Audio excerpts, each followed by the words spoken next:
Welcome back to this week's show. Today, got another amazing show for you because that's kind of what we do here is bring you amazing shit. And as always, my boy, my right hand man, the man with the plan who makes all this possible, Joel Henry, Sobriety University, all about that recovery. The real deal. Got an amazing community program to offer. So we'll get more into that. And if you have any questions about his content, you can go to Sobriety University or his Instagram at Joel Henry and learn more about that. So, Yes, sir. How are you doing? Long time no see. Long time no see, man. It's been a few weeks. It's been a few weeks. Glad to be back. Good. Yeah, good to have you as always. Talked about you last week when you were here. Oh, much appreciated, man. Much appreciated. Of course. You've been tearing it up. Doing shows with different people, doing the solo stuff. Yeah. See it. I have a great show for you in store today. And next week, I have another amazing guest coming on who is going to tell his story, some of it, and what he offers and what he's done, not only in my life, but hundreds of men's lives and his own. We'll get to that come next week. Tonight, ladies and gentlemen, we're going to hear from Joel Henry, his own personal success story, being put in a situation where he had a choice to make and he chose no contact. And he's going to talk about how that worked out for him. So go ahead, Joel. You want to tell us a little about leading up to why you and me even started talking about this? Yeah, definitely. So for myself, relationships have always been tough for me. With someone with addiction, I wasn't always present to be able to have relationships, nor did I have the skills. So I recently moved down to Mexico City in the last 6 months, a little over 6 months ago.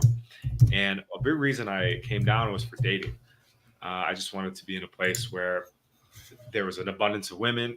And I was living with my friend Jaron, who you've seen on the channel before. He's an expert dater, and he's taught me a lot. So Joe and I started working together, and we met through Jaron. So big shout out to Jaron. And I had gotten my first girlfriend, not in my life, but first girlfriend in a minute, and probably since I was like in high school. And we started dating. I got the one-itis for sure. Really started to like her. Was seeing other girls as well, which was kind of new to me, but I let them all go. When I started exclusively dating this one, which we started dating not on a good foot. She found out I was seeing other girls and she freaked out. And I was like, hey, do you want something exclusive? Which, as you guys are learning, it's the woman that should be bringing that up. And I said, yeah, I would love to, have something long term to try to rescue the relationship. So the end was coming, but I tried to hold on a little bit. And she said, sure. So what I actually did was I let go of all the girls I was seeing, which was a big mistake. And my roommate, he's like, dude, don't do that. I keep seeing them.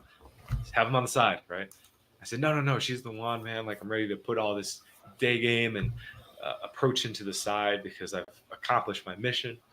And so quickly, as Joe talks about in his content, it went from being in love to she just started, slowly pulling away. Just little things here and there where you're just like, that's like, if two friends were to do that, you'd kind of be like, oh, that's not really what a friend does. So little things like she invited me on a trip, and I was like, the day before I was like, hey, what are you doing this weekend? Because she told me the wrong date. She's like, oh, I'm going to this trip this weekend. I told you. And I was like, okay, I thought I was going to be joining you. And she goes, oh, well, yeah, but it's kind of short notice. I'm just like, well, that's not really what boyfriend and girlfriend do. So I was like, hey, if you don't want me to come, that's all right. No worries. I know, you can come. So we went and we had this great weekend. And little did I know that was the last time I was going to see her. So get back, did the classic, I'm going to reach out to her way too much as I was doing. And she really started to pull away. And finally, it got to the point where I realized, oh, she's not interested anymore. I got that gut feeling in my chest and in my stomach that, yeah, she's not really a big fan of Joel anymore. So what I did was I decided to end it. Kind of to save face because I knew it was going to happen eventually. She was going to end up doing it. I'm just like, I'm going to just leave with a little bit of pride. I'm out. So I broke up with her. Technically, in the grand scheme of things, I'll say she broke up with me, but I was the one to kind of say it. And then, I was doing Joe's videos. I was like, well, this is kind of pertinent because all he talks about is no contact. Like, what is this thing? Because I was feeling a lot of pain. If any of you guys have gone through a breakup, you know how much it hurts. And I realized, okay, I got to do something here because this is incredibly painful. And I knew immediately that there was stuff I did to cause that. From recovery and learning how to take responsibility, I was like, okay, this isn't her. Like, I obviously was the one that she lost attraction to. So that means I was doing stuff that caused that. So what is that? And so I started asking Joe questions. We started having little talks here and there. We were doing the podcast and stuff. And really, I started to understand what no contact was and understand that there was something positive to it. I didn't know what that was going to be, but I trusted that, you've gone through it. So if I follow the guidance of what you're saying and what other people on the internet on no contact are saying, there's a chance that I might not get her back. And I kind of recognize that from the beginning. I think that's really important, guys. Like, you do no contact for yourself. But I knew that if I were going to do this, that I would probably feel a lot better in the end. And there was stuff I needed to learn to have better relationships going forward. So that long-winded answer to your question there, that's how it began with the no contact. No, that's what I was looking for, some detail, and you offered a lot. And you said something I want to straighten out, that what I and others teach on YouTube about no contact. I don't like, I hate even putting labels on things because I think it's a little cheesy and clickbaity. You understand? Mm-hmm. Like alpha male and simp and high value man, all this shit. I don't know another way to describe what no contact is without that gives it context. That gives us a launching point to talk about and break down what it is. And one of the things I impress on you most is that this is the time for you to step back, to respect that breakup. Step back, take a little time, whatever it takes for each individual person, that's relative, to detach enough to where you can go inward. And there's no better time to look at yourself at your deepest, darkest crevices of your flaws and your character defects than when you're heartbroken. Mm-hmm. That's just the way it is. Breakups impact the most change in men's lives. Heartbreak. Absolutely. And that puts you in a position of desperation, essentially. Like, you're desperate for answers, you're desperate for solutions, you're desperate to feel better, to do better, to all these. This is when you're the most motivated you're ever going to be to impart change into your life. Quality, long-lasting change. Because not only does going no contact, let me see, yeah, DT, absolutely right. No contact is about bettering yourself, not your ex. And that's true. And this is where I'm different from the no contact people out there. It's like they say, use no contact to get your ex back. That's not why we're doing it. That's not the motivation behind it. Obviously, if you've been broken up and you want your ex back, but that's philandering, that's grift, that's a con, to tug on people at their lowest point. Is that your door or mine? I think yours. Jesus. Hold on. Talk about no contact, right? Hey. Yeah. No contact. Get out of here. Hold on. This is a pain in the ass. Hold on. Yeah. Feel good. Yeah, guys. So, I'll just follow up with what Joe's saying, right? You do it for yourself. You do it to better your life. And I think where he was going is that they do say that on the internet a lot with some of the other main channels that are no contact, like how to get your ex back, 3 ways to get your ex back, why no contact helps you get your ex back. And you realize that, again, you can do it. Your ex might come back, and we're going to dive into that later. But at the end of the day, you're doing it to become a better version of yourself and to be more happy within. And that I have found has been the biggest blessing of this whole thing. Like, oh my God, I'm sure you can look back, Joe, as well. I would guess, be grateful for all your breakups because they made you a better person. Well, yeah, I mean, I'm grateful for all my life experience. And I think people who say, I don't have any regrets because it made me the person I am today, I do have regrets. I do regret that I didn't address these things when I was younger, but I genuinely didn't know that there was such underlying things that caused the things, and not just in breakups. I mean, that's just one part. But I think a relationship really encompasses and reflects what the rest of your life looks like. If you can understand what I'm saying, like you can go, when you become involved in a relationship, everything comes to surface, good, bad, and in between. You can't hide from it. It's going to be there. And it's only a matter of time before that stuff comes out in the open. And that's when you form this connection and this emotional bond with someone. That's when this, I don't know what else to call it, faults, flaws, defects come to surface. Because essentially you being like, I could go out there and I'm not saying I was some desperate weirdo. I was married for almost 20 years. Like I could be semi-functional relationship, but she had equal amount of issues as well, because we kind of fed off each other like that. But anyway, I could go function if it was surface and we didn't have to get too deep. I think it was great. I could manage it every other way. I lost you. Where you go? Oh, I'm still here. I'm just gonna grab a light, so turn Oh. off the. Yeah, keep rolling. Keep rolling though. But yeah, I mean, I could function in other areas of life. It's when you have to really put everything out there and expose everything and bring every part of yourself out. And that includes the parts that that you carry this toxic shame with you from unresolved trauma and issues. That comes out too. And that's the unattractive stuff. That's the stuff that comes out as unattractive. And it leads to the way you show up in a relationship. It brings out all your best character attributes and your insecurities and your flaws and your defects. So everything comes to surface at some point. And I don't discourage pickup and all that, but I don't know if you watched much of last week's video, but that was about that. That has a place in the dating world. That definitely has a place for socially adapting, to being able to adapt socially and not be awkward and afraid to go approach and go talk and meet people, chicks and dudes, because all relationships require that presence and that ability to have some kind of functionality in it.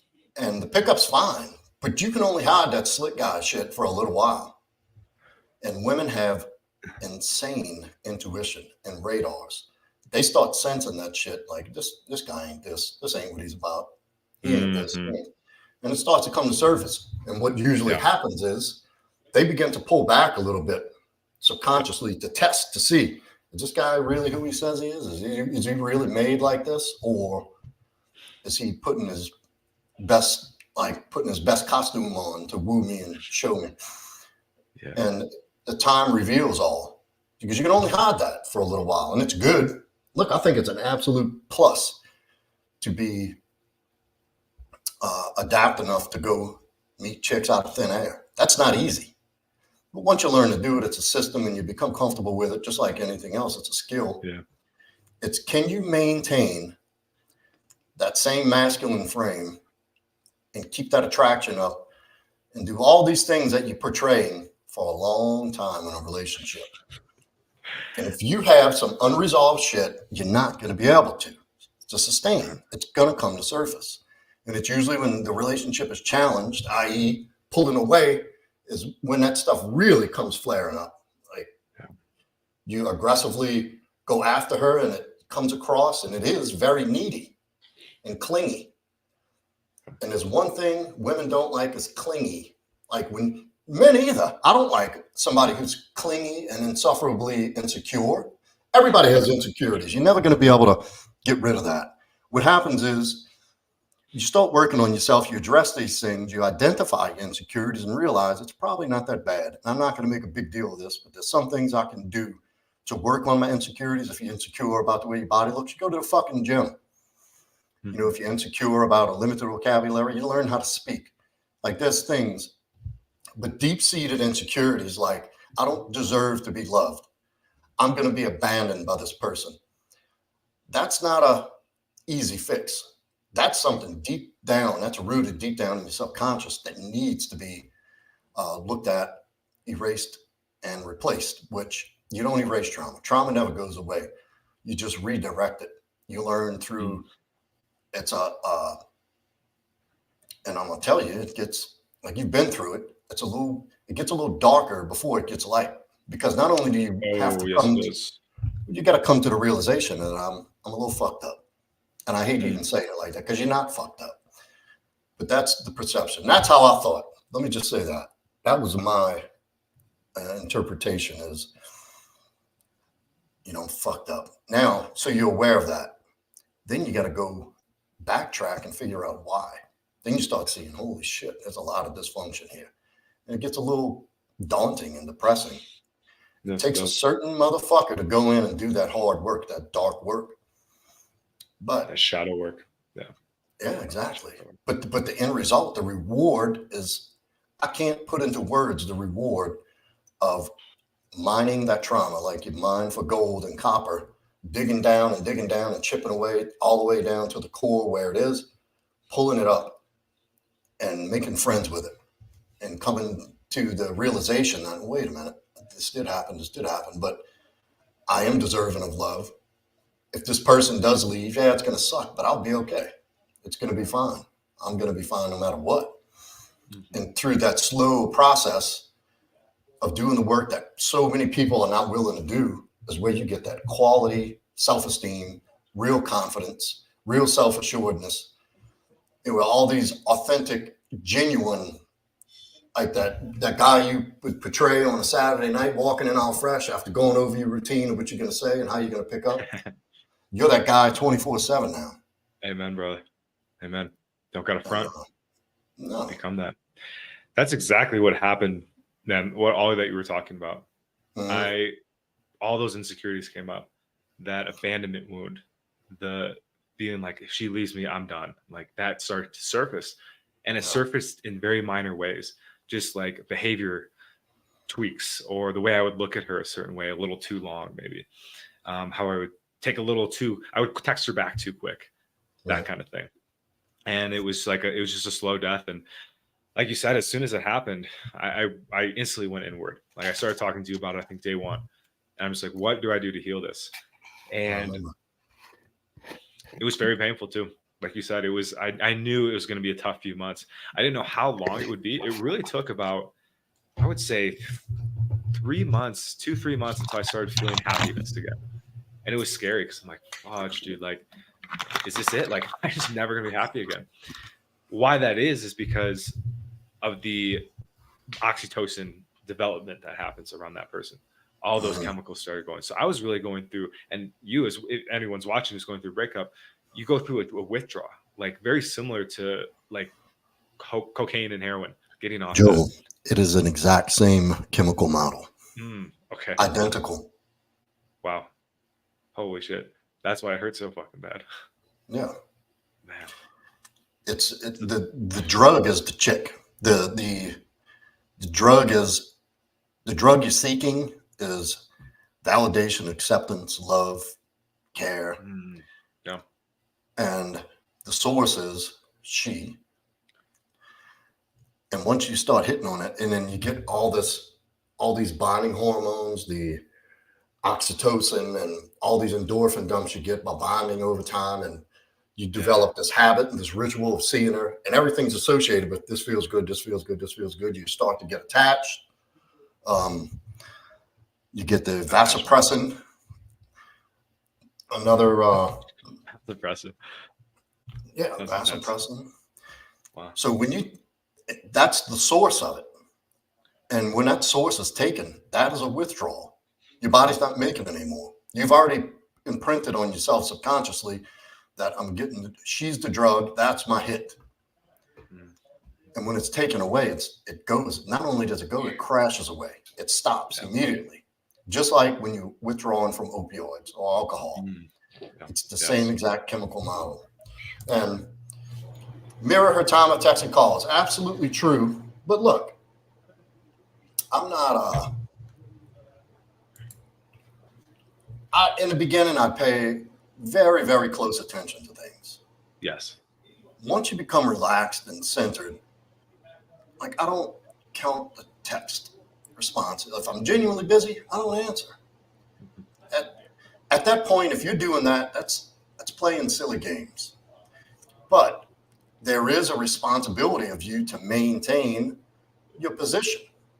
Yes. And there should be times when you're genuinely busy during the day. You should be chasing your mission. Yeah. You should be all in on that. And that's also something you need to make clear in the beginning of the relationship when you have that talk, the boundaries, the expectations talk.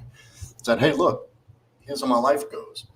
God, purpose, me, you. Yes. And that's how it has to be. To maintain a happy, healthy, mature, loving, fun relationship, that's how it's got to be. And if she's even somewhat mentally, because now what you're doing is appealing to her biology, and she likes that. Let me tell you something. No girl wants to be the center of your universe. No girl wants to be the center of your life. No, they do not. Not only is that terribly unhealthy and toxic, and you will be disappointed, no woman wants to bear that burden and that responsibility of being responsible for the only thing that you pursue is her. That tells her she can't trust you, you're weak, you can't make decisions, you have poor decision making. Like, she wants you to be focused on shit that you can put together for her to benefit as well. Yeah. And also, if you're doing that, she knows you're not seeing other women, and her hypergamy is unsatisfied, knowing that she's the one. Yeah. Just had to throw that in there. And the thing with that is,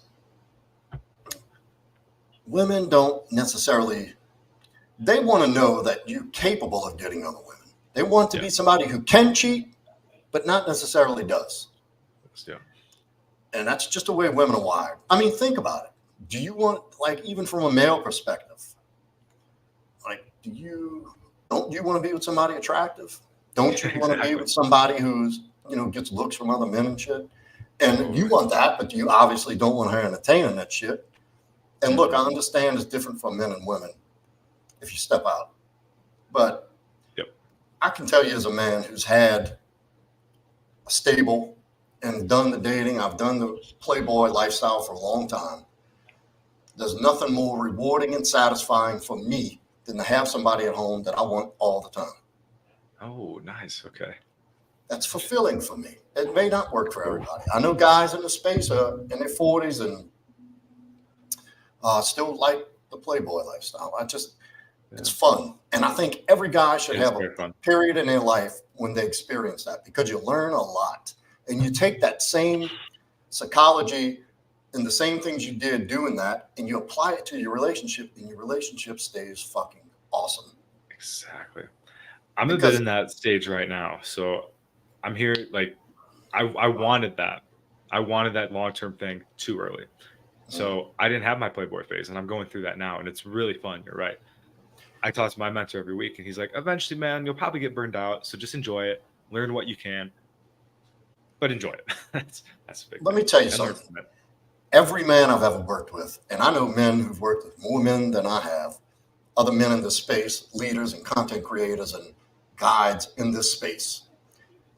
Every guy that comes wants just that. They want to be a family man. They want a wife, a family, and that's the end goal for every man I've ever worked with. And I asked that question in the beginning: what do you want to get out of this? At first, it's I want to get my ex back. I'll do whatever I have to do. I've also worked with men who weren't going through breakups, that just wanted to know, how do I get better with women? How do I date? How do I get to have sex? Like, that's simple. And that's a totally natural. It's nothing to be ashamed of. That's what you put on this earth to do.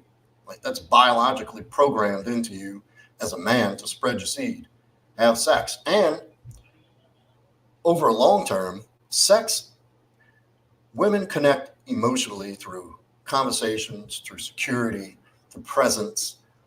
We do in a sense too, but we connect through sex, physically and sexually. That's how we bond. And obviously, there's nothing wrong with that. My thing is, we bond through other ways too, guys. So don't take that as like, oh my God, we're just these sexual deviants. No, but our main, if we're not having sex, there's not really a relationship. It's just that friend zone thing. No, We're not, she we're not has. playing that game. We're not in friend No, zones. No. she has girlfriends and boyfriends. If you ain't fucking your girlfriend, it's that simple. You're just a friend. You're just a convenience for her. An emotional So, tampon, as they call it. yeah, so many things. Yeah. On-call handyman, emotional tampon, whatever. But All of that, dude. Oh. And I was no, like, I did not want to be part of that. and my whole thing is, so let's rewind and go back to what the show is about: is no contact and your success with it. So where you learn to develop these attributes and this real core internal belief of confidence and self-esteem and respect, self-respect and worthiness, it takes work, it takes time. Then being able, and like all, we can do all the work in the world, and we can watch videos and read books and talk to people and get coaches to help us with things. And there's nothing wrong with doing any of that. Look, I've already said I have mentors still, and I always will. There's always going to be somebody above me that has something to teach me. Matter of fact, I saw one of my mentors for a totally unrelated field, contractor, construction. Talked to him today. Keep in touch regularly, and I learn something from him every time we talk, and that's the way it's supposed to be. But until you go out there and apply this stuff, it's just theory. Yeah. It's all theory. It's masturbation until you're out there putting it into action. And so through working with me and through these programs we set, through the no contact process, you're working.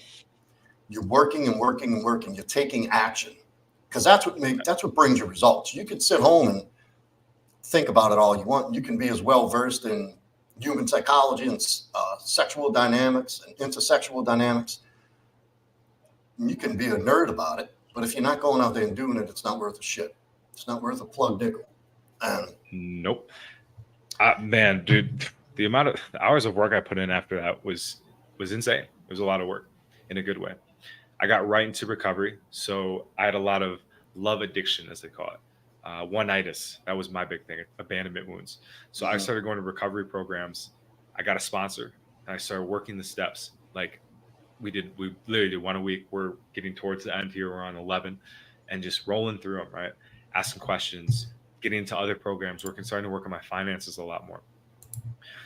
I knew that I had to heal that with the thing within, right? Because right after the breakup, I started going out and seeing a couple girls again, but I was just using it for a band-aid. So finally, universe, they say God does for you what you can't do for yourself. So I stopped having success with women completely. I would try to do approaches. They would just be awkward. I'd be like, still sad inside, so they could like feel that. And I was like, whatever, like, I guess I'm just going to do more recovery work. And the success came in once I started to get dates again. That's really when I was like, okay, so this work was worth it. Started to do more approaches, and I was getting numbers like pretty regularly, and I started to have breakthroughs in that area. The big win was actually about a little over a month ago. I ran into her actually at a pool party. So it had been Let's hear about that. Yeah, man. It had been about 4 months since the breakup, and I was pretty much over her at that point. Like, I hadn't thought about her anymore. I was like, pretty much free, right? There was still something a little bit lingering, and it was funny that about the night before I saw her, like no lie, the night before I saw her, I had a dream, and I woke up and I was with a girl I had been seeing. She's very cool, doesn't drink, doesn't use, and just super healthy. And I was like, this is exactly what I'm asking for. Yet I felt like that pain because I was still kind of clinging on to her mentally just a little bit. That night, I see her at the party, and I was like, it was a really nice rooftop party. I was with my roommate. I'm like looking around, and all of a sudden I'm like, oh, she looked familiar. Wait a sec. It's like, holy shit, that's her. I just start getting that, anxious feeling. And I text my sponsors. I'm just like, as a joke, I'm just like, guess who I ran into? And they're like, no way. And my one sponsor, she just goes, remember, God loves you. I was like, okay, that was nice. I decided I'm gonna go say hi. I'm not gonna be like weird about it, like pretend to like not see her. No. So I went up and I said hi. So how you doing? How have you been? Just very uncomfortable. She was with a friend, and I was trying to be kind or whatever, and just get through the conversation. And part of me did want to be like, oh man, like we're gonna hang out tonight. Like I'm gonna get back with her. I'm like, and I look at her and I go, I don't think I want you back. I was like, why was I so into you? And that was the first success when I realized she was off the pedestal. I was like, okay, that's win number one. So, it's getting awkward. She can't speak English. I can't speak Spanish very well. So we were obviously Google translating. I'm just like, hey, look, it was nice to see you. Maybe I'll talk to you later. But I got to go. Take care. So I take off. And actually, and so the big win came. So that was win number 2, being able to walk away from her. Win number 3 was I had a girl I met a few weeks ago, and she came a couple hours actually from out of town to see me. So she was meeting me at the party. And before she came, I had approached another girl. We were talking about the pool. So it happened that her table was right next to the pool. And so she's seeing me like talk to this girl, we're flirting, I get her number or whatever. And then the girl that's actually there to see me, she comes. So we're hanging out, we're dancing and stuff. And, I would look over, and it was weird because like her roommate was just like, you've had it before when you're with a good looking girl, like other girls will like look over and kind of give that little stink eye. So her friend's like looking over, and, she's trying not to avoid eye contact and stuff. It was kind of, I'm not gonna lie, it was egoically satisfying. So I got to live that high a little bit. And then the big realization was like, hey, look, it was great. I appreciated the time I had with her, but I'm past her. I'm attracting way better women for me, way more attractive women than what I thought she was. And they're staying around. They're not leaving anymore. I'm not blowing it I'm not getting needy. It was a miracle. Like I still can't believe it. Like I have multiple women now that I see regularly. They're happy to see me.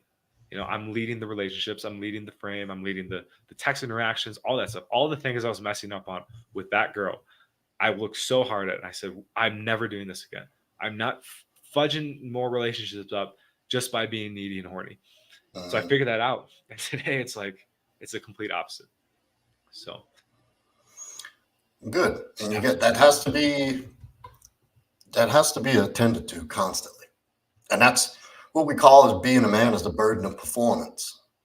It's your job to maintain that. It's your job to keep that position. And it's okay. I'm not saying like you got it hard. No, I'm not saying that. I'm just telling you as a matter of fact that's your position and you're doing it right. And I'm proud of you. Good job. Thanks, man. And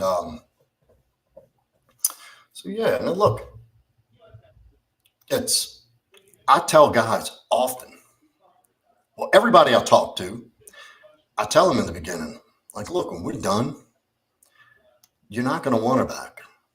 Exactly, dude. Trust me. And I think people say that they think I'm saying that tongue in cheek just to tell them something good. But I did. Yep. I was like, exactly. Yeah, right. Okay. Right. Yeah. Okay. Just get me better. Save the bullshit. Help me. Right. And I tell people that I'm like, dude, when you see her again, it's not going to be the same. You're going to sit back and think, why did I make such a big deal of that? Like, what the fuck? How was I so sad over this person who's a little chubby or like isn't this fine goddess I thought? And to your point on, the burden of performance, wouldn't have it any other way. It's when I date a chick now that's a little more masculine, pun intended, and tries to lead a little bit, I'm like, I just instantly go, I don't like it's not attractive. Once you experience with a sweet, submissive woman who genuinely desires you, you got no time. I've got no tolerance for that shit. You start being all macho with me, you're gone. You're done. I'm not gonna. I just lose interest immediately. That's such a turnoff for me. Yeah. And once you experience a submissive, sweet woman who really takes care of you as you should be and as you should, and you taking care of her the same way, there's no replacing that. You'll never tolerate another shit relationship again. And that's part of the benefit of doing the work. Because if you never do that work, you're going to carry that frame with you for the rest of your life. It's going to manifest itself in every relationship, no matter. And as you get older, it gets worse and harder to interrupt and correct. Okay. And yeah, I tell people, like, after you're done and you've done this work, And the work, you're going to be doing the work the rest of your life. That's just part of it. You're never completely 100%, but that's the beauty in it too. There's always something to improve, and there's always something to work on and stay sharp. That's the beauty in it. But you're not going to want her anymore. And it's essentially it's depedestalizing her, because that's wounded people who seek validation and place a lot of worth into what their romantic partner views them as. That's what we do. We pedestalize because like I said before, you place these people are the source of your happiness, your self-worth, the physical, mental, emotional, all these experiences that you're taking in. And it's not a conscious thing that we pedestalize but I know every guy I've been through has done that. They held her in such high esteem. And it's like, dude, guess what? She took a shit today.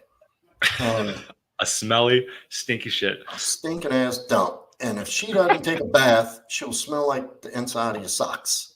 And if she burps, she farts, she pees a little bit when she sneezes, and she's scared of spiders. And she has bad days, and her armpits smell sometimes. Worse BO than me sometimes. You're just like, yeah. And it's like, take her off that fucking pedestal. She's a human. She's a female. When I started doing that, Joe, it was before we get into DT's comment, it was exactly when you told me that it goes God, self, purpose, and women are at the very bottom. As soon as you told me that, I'm not gonna lie, that was a huge breakthrough for me, because I knew that spiritually I couldn't be putting girls on a pedestal anymore. And that was the breakthrough. Anything you put before God is going to be taken. Anything. Money. Oh yeah, definitely. Yeah. And it's not to demean. It's not to demean or put the woman in your life as less than. Mm-hmm. It's just that if you're not right with God, you're not pursuing your purpose, you're not going to be of any use to her. And then if you're not attending to yourself, you're not going to be of any use to anybody. And this is one of the hardest points that it takes to drive home to men, is like, tend to yourself. Start with God. Ask God for guidance. Then next, stay focused on your purpose, because that's what's going to bring you to things in life that you want. And that's going to give you fulfillment. And if she goes, well, guess what? You still got God and your purpose. Yeah. Then yourself, because you have to pour from a full cup. You can't pour from an empty cup. Right. And then, so yeah. Go ahead. I'm going to read his comment. Approaching girls that work at a clothing store is a start for unconfident man teachers. That's true. And you can easily go up to them. Hey, can you come help me out with this? Show me how this looks on me. Or what would you think? What goes with this shirt? What goes with this shoes? And it allows you. Yeah. I'd seduce you. My first lay was from a girl that worked at a clothing store. First lay ever. I went up and said, "What's the time?" And then ran away. And she hit me up the next day with a little note, say with her number. See, that's how it all began. Yeah, great advice, CT. Yeah, and when I work with guys, I've had guys who are absolutely crippled with anxiety. Like, there's this guy I worked with who used to genuinely have panic attacks walking in a girl's direction. He would stress like he had to take medicine. He was so anxious and afraid to talk to women. I said, dude, walk up. This is your assignment for the next week. Pick a girl that catches your eye, that's attractive.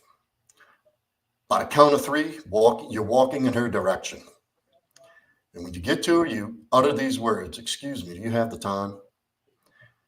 And she says yes, get the time, and say, "Thank you, have a good day." And if she says no, say, "Thank you, have a good day," and walk off. Do that for a week. But I want you to do it to at least 50 different girls. I said, try to go for like 20 a day. I said, find an open. Oh, he did it. Within 6 weeks, this dude had one chick he's taken on a date, another chick on hold. 6 weeks. Wow. Let's go, dude. And that's the time, man. So yeah, DT, you're absolutely right. Start small, work your way up. And you have your watch on and your phone out. What's the time? Yeah. Well, I did tell him that, like, don't have your phone out and make sure you're not wearing a watch. But even if she says, Yep. Even if she says you got to watch on, why don't you tell me? So, well, I wanted your time. Be funny about it. Be clever about it. Say something.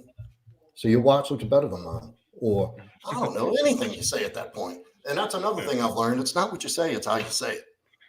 It's however you pitch it. You can say the most ridiculous thing in the world. If you say it with confidence and assuredness, she's going to get a positive reaction out of it. And it's going to put you in a better light.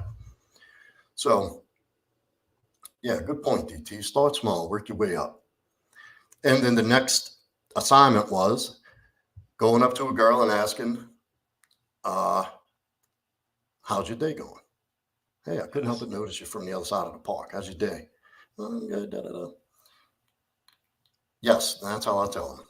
And you say, and don't feel bad if you're not as confident as Joe's saying it right now, right? It takes practice to get it. It'll probably be awkward and fumbly the first. Well, that's why I tell them to do it. And I say, not only that, make conversation with everybody, men, women, old funky ladies you would never think about. Talk to the cashier who's ringing you up for your groceries. Just start talking, strike up a conversation. Yes. You know, you got to lube that social comfort muscle. And you can't be all awkward socially. Chicks can sniff that out. Let me tell you something. Let me remind y'all. From the time a woman starts sprouting little tits and her hips start bulging out a little bit, she is getting hit on from the time she's about 12 or 13 until she's about 80. Constantly. Now with social media, she's got thousands of more dicks being thrown at her through her phone, through her computer, Facebook, Instagram, Snapchat, Twitter. Chicks got dicks coming from every different direction. They are way more attuned to what's going on than you could ever imagine. A lot of guys think, oh, I'm too slick. Dude, she knows when you're walking in direction what you want. When you're walking towards her, she already knows what you want. Don't hide that. Don't make it seem like you're there being inconspicuous and come up to her with some lame ass compliment right off the jump that she's probably heard 50 times already that day. Yeah. You're not standing out. Be direct. Nope. Yep. And at first, you're not going to be smooth and confident with it. And that's okay. Nope. That's why I tell you to keep doing it for a week, every day, 50 a day. So when you do say it, I'll tell you what, doing jujitsu, I was at jujitsu last night and we were doing this throw. And I noticed how much smoother I got. And I remember my first day of jujitsu, we were doing a very simple, it's called Ippo and Seonagi, shoulder throw. And I mean, I looked like a baby deer trying to walk, getting this first technique. And as Udegarama Makakomi, it's a lock, an on lock, and a throw. And it took me so long. And last night I did it. It's just like I do it without even thinking now. When somebody comes at me in a direction, I got it. Just like that. It's muscle memory. I don't even think about it. It's just there. Wow. Same thing with approaching and talking to chicks. The more you do it, it becomes like second nature. It becomes like scratching your ass. It's easy. Second nature. And then they pick that up that you know what you're doing and you're confident about it. So guess what that signals? Oh, yeah. He must do this a lot. He must have a lot of success with women. I want to fuck him. All the other chicks seem to like him. He's very comfortable doing this. This is easy for him. My God. Right. Don't tell them how you got like that. They don't care. They don't want to know. Nope. They know though. They know. Well, they don't know that maybe at one point you were a socially awkward nerd who was scared to even look in a woman's direction, and you'd have panic attacks at the thought of going to ask a woman for a number. And they don't want to hear your backstory. Save that shit. And never tell them. Doesn't matter. Never tell them ever. ever. Well, I mean, when you're in a relationship years later, maybe she'll say, you're so good with women. And you can say, not always, but don't give details. She don't care anyway. She does not care. I promise you. They don't want to know the story of your triumph. Save that for me. Save that for your male friends on how you have this journey of triumph and success. A lowly man risen from the ashes. They don't care about that. They don't care about the struggles. It's like when a girl tries to tell you how she got her degree. Like, sorry, you two, but you're just like, all right, like, I can't even help it. Like I've been noticing that a lot. Is like when I'm on dates and they start talking about their work, like I literally like my eyes just start glazing over. I'm like I have to like Yeah. stay focused, but I just have zero interest. It's just biological, so they don't get thing. Well, these They're not interested. modernized, masculine ass women now, women don't have the ability to see outside of the way they think. So Yeah. they assume that men are attracted to the same things that we're attracted to, that they're attracted to. I'm sorry, that we're attracted to the same. They are attracted to status, power, confidence, accomplishment, problem solving, being cool, calm, and centered, and being masculine and upright and direct. They think because they like that so much, well, men must like it, and it's not true. They've been very misled and misguided into believing we find those same attributes sexy or attractive. Yeah. And they don't understand that a masculine frame doesn't want to receive a masculine frame. That's called bumping dicks. That's not attractive to me. I have no interest in that. I like soft, sweet, feminine. I like the opposite of me. And there's a reason, there's polarization there. There's a reason why we're built different and made different so we can coexist. And the differences aren't meant to be difficult and combative. They're meant to be complementary. I'm strong and hard, so you can be soft and submissive. You wash the clothes, I'll attack the muggers. I'll step in front of the bullet. I'll go out the room at night when you hear a noise. You be sweet. I'll be hard when we have to be. Yeah. And that's all you got to be is sweet. That's it. We don't ask for much. Just be sweet. So Just easy. be sweet, feminine. Just you're good. Don't get You fat. Put yourself on top of the list. Yeah. No, gracias. I was going to your approach comments there. I was coaching a guy. I'm coaching a few guys now on day game and stuff, and we were out, and he was doing that same thing we were talking about. Like he'd go up to a girl and instantly throw out a pickup line. And I started having him record his approaches so we could analyze it. And I found out that's what he was doing. I said, hey man, just go say hi. He's like, what do you mean? I'm just like, just say hi. Start it off with hi and see what happens. Boom, just great interaction after great interaction. He's getting numbers. I'm just like, bro, that's it. So simple. Just don't be weird. Don't These be guys obvious. Come in all socially awkward and autistic. I worked at another guy who was an engineer, software engineer. Engineer brains are the most difficult people to work with. They're always trying to figure shit out. Well, if I do this, I'm like, just shut the fuck up and listen. I'm telling you exactly what to do. If your shit worked and you have such an opinion, why are you talking to me? Why are you paying me to get guidance if you have all the answers? Mm-hmm. Some people are just uncoachable to a degree. Right. If you got all the answers, why don't I pay you and I'll sit here and listen? How about that? No. I know those kind of people. They want you to just know that it's like they almost are paying you for you to tell them that they're right.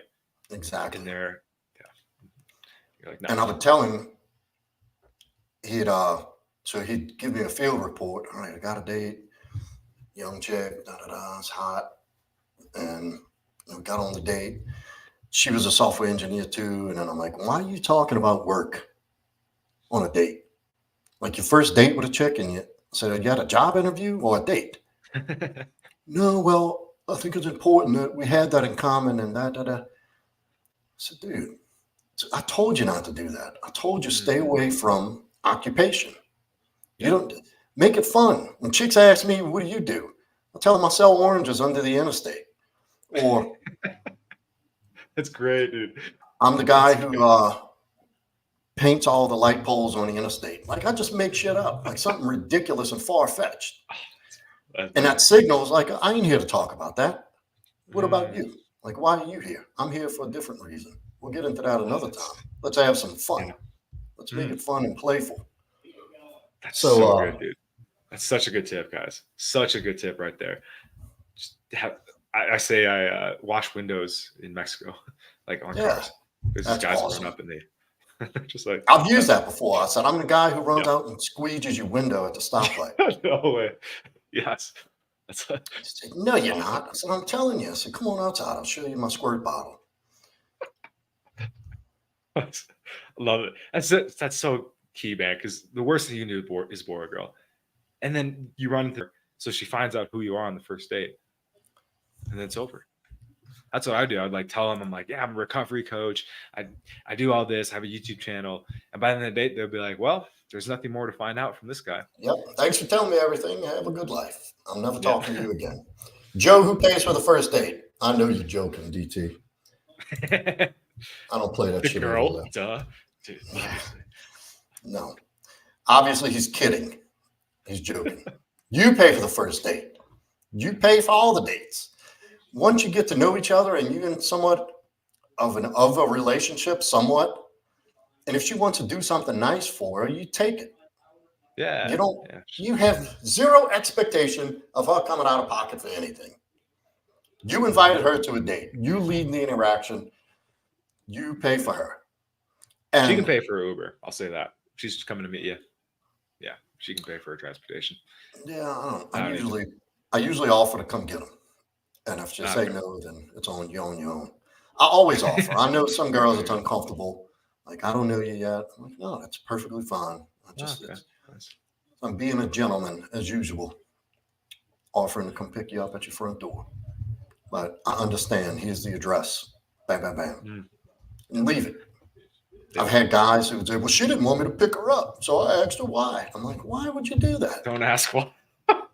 The most Oh, caliber thing you do is ask, why don't you want a strange man to come pick you up in his yeah, car? why not? I want to come. I'm like, dude, now you just turned into fucking Mr. Stalker all of a sudden. You lost it.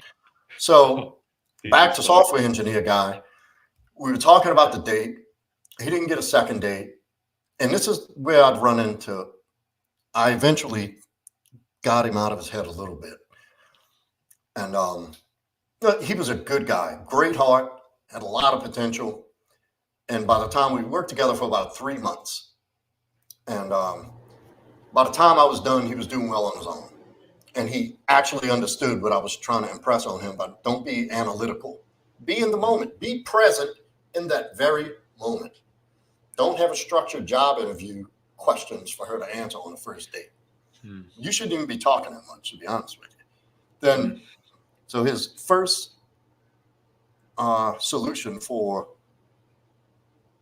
what went wrong on a date is he said, I should have brought up that I was a software engineer sooner so we could start talking about that.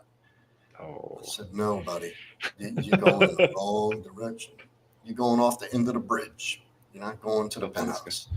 So that's, if anything about that is just keep it light, keep it casual, keep it fun. Girls want to have fun. They don't want to go sit down with you and listen to you ramble about your boring ass for an hour and a half. They want to get drunk, have fun. They want you to take them and twirl them around and laugh, let them talk and laugh. Yeah. Feel feelings. Yeah, they don't want to be bored. I don't even talk if I catch myself on a work topic for more than 2 minutes, I'm like, I change the subject because she came to spend time with you to get away from work, to not think about work, to not think about her job or career. She wants to go out with a handsome guy and have a good time. Yeah. So that's I'm with my friends. I don't want to go sit with my friends having dinner and talk about work the whole time. Yeah.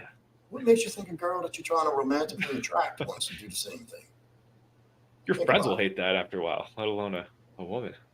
Your friends will be like, dude, stop talking about work. Joe, who pays for the first date if you've been catfished? Nothing. You get up and leave immediately. I've been catfished. Okay. Have you been fatfished or catfished or both? Both. Both. And I tell them I can't trust somebody with so little integrity.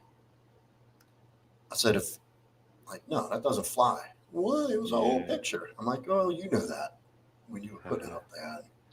A way you can get around that is a FaceTime. Ah, right. That's a good tip. I never did that, but that's a way to solve it. A FaceTime message. But I don't even have dating apps. I don't even use dating apps.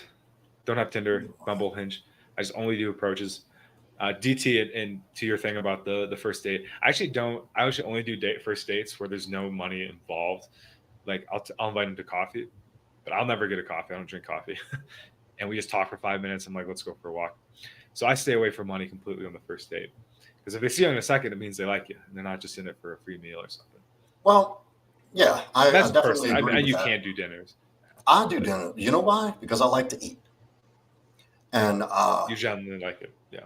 like that's something I love to do normally by myself. So I would rather invite her somewhere that I'm already going, and she's just coming along to enjoy my dinner with me. And me being in that position and in that energy, I give that off. And she is comfortable and she is enjoying herself because I'm enjoying myself. You know, a woman will pick up your vibe and she'll mimic what you're feeling and doing. If you're all uptight and uncertain, what do you think she's going to feel like? A little uptight, a little uncertain. Yeah. A little uptight and uncertain. And like, I don't necessarily use a big flashy place to flaunt anything. Sometimes it might be pizza. It might be a good hamburger joint because I like hamburgers. I love hamburgers. So it's not, it's the environment. Just like you said with going to coffee. Well, if that's what you like to do, invite her along. If you want to go for a walk, go for a walk. I mean, that's a fun place to walk side by side, get to know each other, get a little touching, see how she responds to that. Gauge her interest in the conversation. If she's asking questions back, how is she responding? Is it short answers? Is she asking you questions? And you know, that's a great way to lose. And when you walk, it puts you in a meditative, calm state. You can't be uptight, nervous, and overthinking while you're walking, because then it gives you a little bit of you get an opportunity to display your protective side. You know, do you keep her on side of you, away from the street? Exactly. Yep. Always move her over. When you're coming across somebody on the sidewalk, do you kind of put your arm out and step in front of her and let the person pass while you're walking at the same time? Like, there's little subtle things like that that people don't think about and pick up on, but they do. They pay attention to that.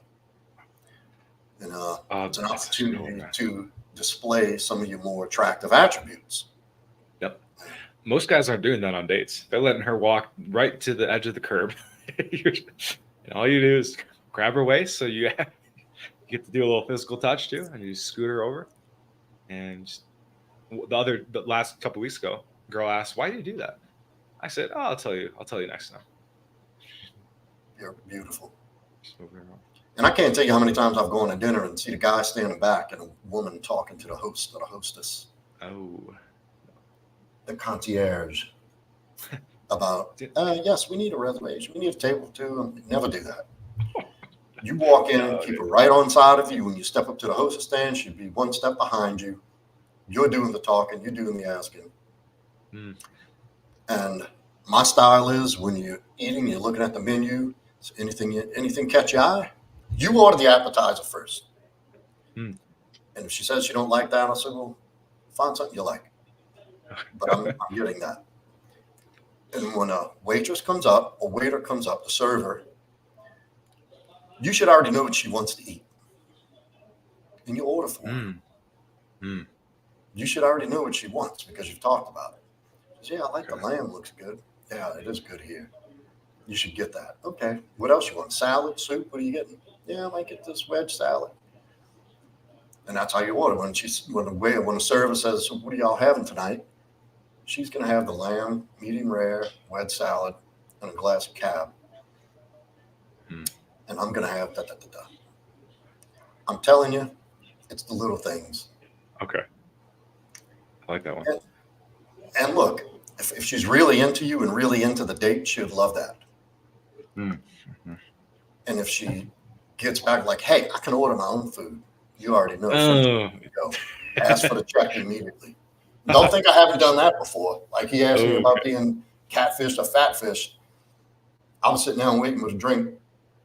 I've had dates, not many, probably 3 or 4 that I've got up and left. Oh, wow. Okay. She'd start talking some shit and telling me on her phone. I just raised my hand, called the server over. So, can you bring a check, please? I said, what are we doing? I said, yeah, date's over. I said, look, no big deal. It's not going to work. I can tell now. So, wow. But I got it. Don't worry about it. That's badass. Got to do it. No time to waste. Time is valuable. My time is extremely valuable. There's always something I can be doing to put back into my life, even if it's at home resting. But I do not have time for disrespect, combativeness, contempt. And look, through the dating process, not everyone you're going to be batting 1,000 with. There's going to be some doozies out there. And that's just, There's going to be some doozies that you like and that it doesn't work out. mhm. Those will sting. That just rejection is God's protection. Well, I'm talking about the ones that you know from the very beginning, like this is bullshit. Don't send staying and legging the date out. Too. Like you're gonna sit there for the rest of the meal trying to force a conversation or get her attention and all. No, not me. I have other women I can go enjoy spending my time with.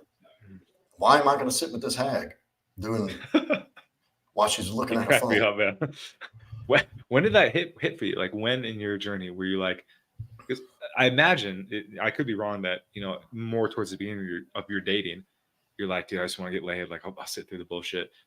Was there a moment where you're just like, I never really thought like that. I never did have a problem getting laid. Okay. That was never a thing. Okay. So I was never in real long-term serious relationships until I got married. And then when I had the opportunity and I was single, like I wanted to go do things that I haven't experienced in a long time, and which is go have a nice time, enjoy myself, enjoy my company, have my company enjoy me. I want to be with people who is excited to be there as I am. If you're feigning low interest to me, we're done. No questions asked. I don't do that. Because if I have to ask for it, it's not authentic. You know what I mean? It's not being reciprocated. I'm there because I want to be. If you're not there because you want to be, then just go home. Don't waste my time. And I guess it came about early on in dating again. 5 or so years ago, I went on a pretty crappy date. I picked the girl up. She was cool. I already had a place picked out. I had all the logistics taken care of. She's like, I don't like Mexican. I'm like, well, I do. That's where we're going. Okay. So you'll find something there you like. There's something on the menu you can eat. Okay. So she goes in, she gets a margarita. I order an appetizer. Of course, she contests the appetizer. I'm like, well, you get one. This is what I'm eating. And she made a fuss. There's nothing on the menu, da-da-da. I'm like, look, they have a little American food section, nuggets, hamburger, fries. Just get something like that. Or get a salad. The salads are really good here. It's like she just kept being, she was hot. So you can tell she was one of these gold digger types who was used to having men pander and cater to her. And I'm not that guy. I promise you I'm not that guy. No, push that. And then I legged it out for the whole date. I got the check. And I brought her home. And then she called like 3 days later and asked me if I wanted to go out again. I was like, nah, it's not going to work. Thanks for calling, but I'm going to pass. She's like, oh, I see. You wanted to use me for a night. I just blocked her. I don't even entertain that shit. You want to use me for you're welcome to dinner, but I'm so glad I got to use you. Yeah. To pay for 2 dinners. That's the shit that was my jacked up women say shit like that. They always got to be a victim. Then a few weeks later, I had another date. We got in. The same thing. I've never been here before. I don't know if I'm going to like anything. So look, they got a big menu. You'll find something.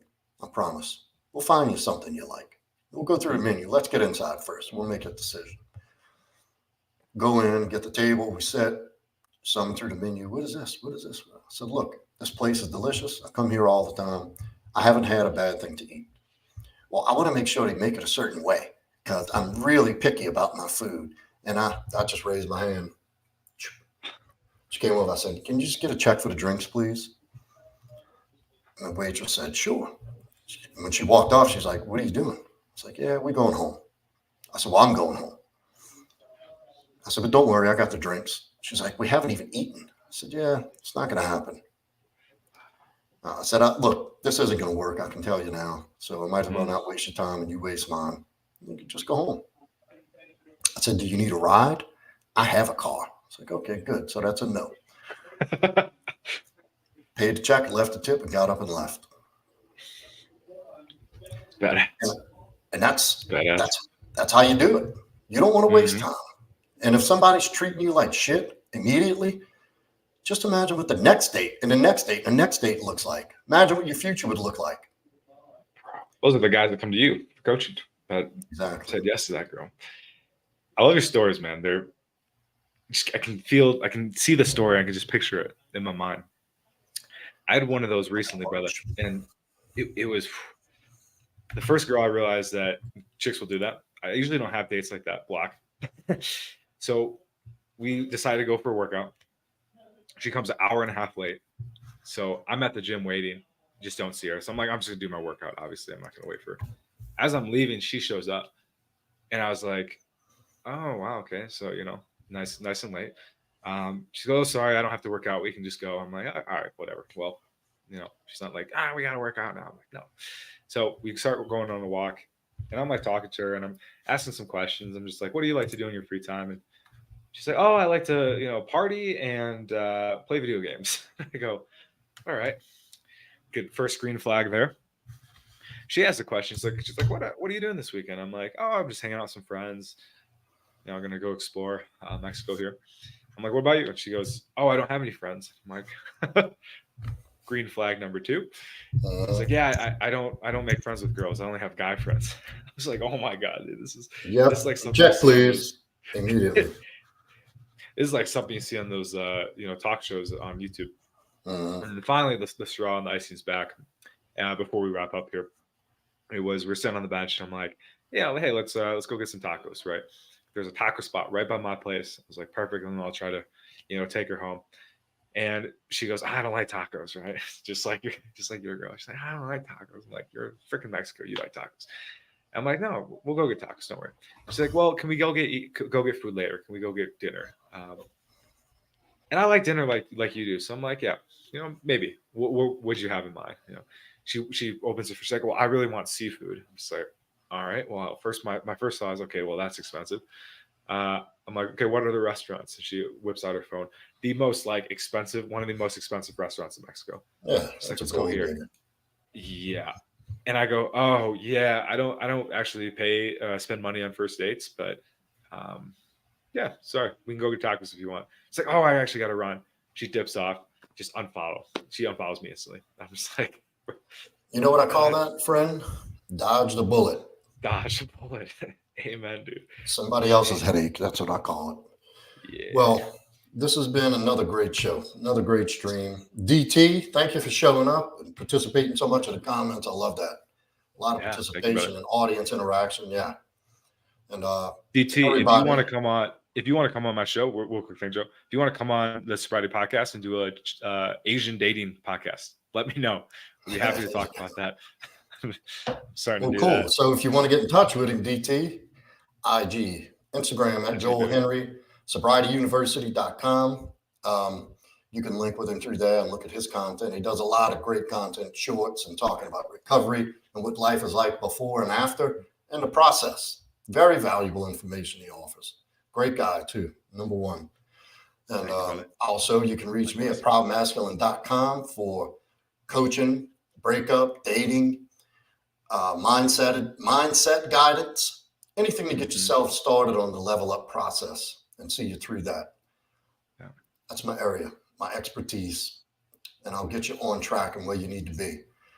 And you can find me proudmasculine.com, Instagram at proudmasculine, and I have a new TikTok that Joel hosts for me. And it's Proud Masculine. So I don't know. We'll get it. You look it up on TikTok. I don't have the exact address. I'm new to Proud Masculine.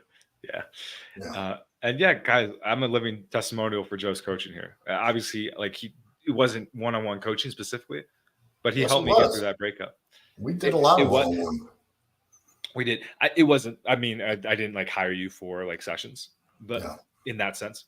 But it was coaching, and you did help me get over that breakup. And now we get to sit here today, and I have a great dating life. And it wouldn't be because if it wasn't for you, man. So just want to say big thanks for that. And well, thank you, sir. And you did the work and you listened. So that's what matters.